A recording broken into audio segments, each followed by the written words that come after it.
Hey everyone, Andy here. I just want to give a quick update based on a recent letter from the Treasury and Labor Department heads to Congress, really reflecting President Biden's views to state leaders on how unemployment benefits can be extended.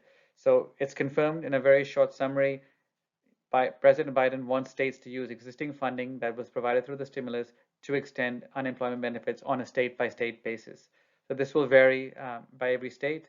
And I'm going to show you now the letter and talk a little bit about the extension and how it may work and some of the things to consider around continuing claims, PUE claimants, etc. As always, if you like what you see here, please smash the like button below and subscribe to keep getting more updates. Thanks.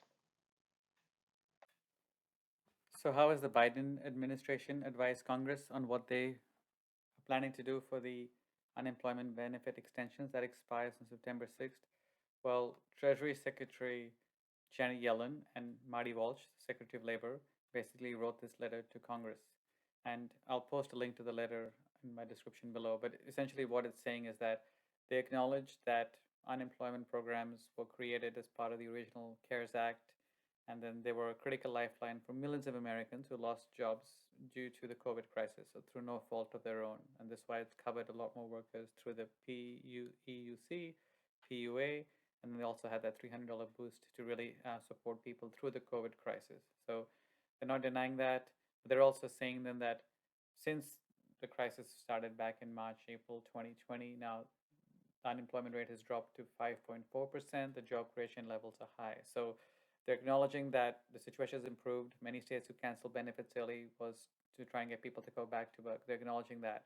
But I think what they're saying is that as this boost expires September 6th, the president has made it very clear, as you'll see here in the yellow highlighted section, these were meant to be temporary benefits, and it is appropriate for them to expire now that COVID is under control. It'll probably be with us for the next few years, but this $300 boost especially is going to end because in many states it was more than people were getting through their jobs, especially those in lower income retail hospitality jobs. So this letter is clearly stated here that the temporary boost will expire.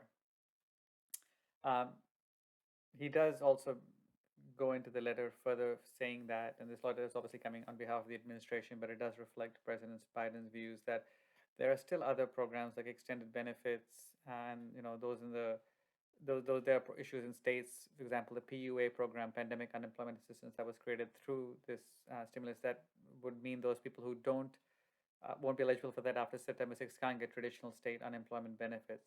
So he acknowledges here that there is some conditions in different states that may require some of these programs to be extended, including because of the Delta variant, which is affecting many states much more than others. And so, because of that, there is acknowledgement that things are improving, but that because of potential issues with uninsured groups and the Delta variant, that there could be a case to extend benefits on a state by state basis. And that's the critical point. This letter is trying to say that it's not going to be a federal action. It's not going to be on through executive order. It's going to be to the states. And the good thing is there is $350 billion allocated to states as part of the American Rescue Plan. That was the last stimulus bill that Biden passed.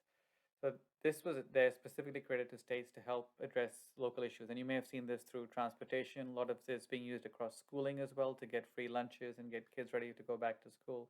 So that American Rescue Plan also had this $350 billion of funding. And if you saw my previous video, it's actually quite liberal to use that thing for any emergency related to the COVID-19 related economic fallout, and unemployment benefits would squarely fall within that. So this is what it's saying. So this is the direction. Again, this is not going to be a mandate. This is not an executive order, but it is saying that through the Treasury, they have confirmed legally, no issues, states and state governors and different agency heads can actually allocate the $350 billion in that ARP plan to use the unemployment assistance. So it's very explicit. So there's no like, oh, can they or they can't they? It's actually very explicit. And more instructions will be coming on any legal challenge or reporting that they have to do. So this is a really nice statement here.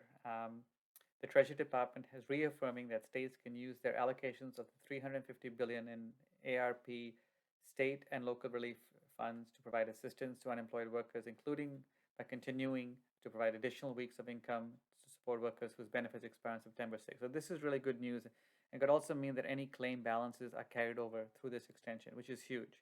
I think that's the big takeaway. We don't know yet. There's still going to be more guidance provided, but if it's extended, a lot of this was active claim balances under the PEUC program and potentially the expanded PUA program under state benefits, which it's not normally covered, could be getting that as well. So that's really good news for people. Again, there will be more communication because the whole idea is that they wanted states to administer these programs. Now, there will be direction, and I do think, as you'll see from many of my previous videos, different states are better at administering unemployment. New Jersey, Nevada, Florida have always been tough states, but some are efficient. California is really bad just because of the sheer size of number of people.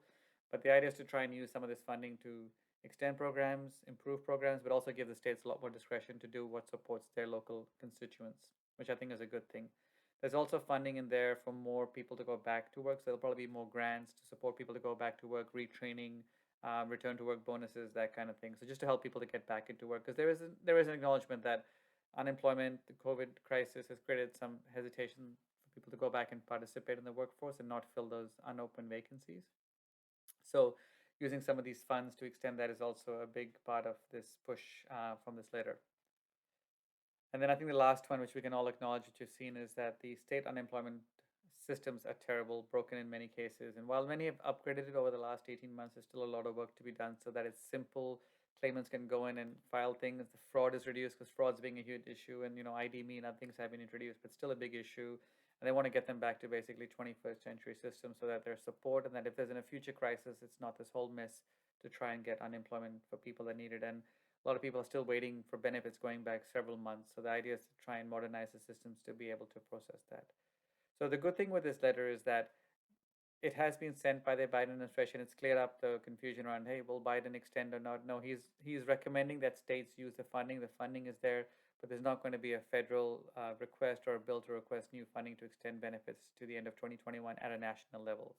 Those states that have ended benefits can reapply to participate in the program if they want to use the funds for other things, and it'll depend state by state.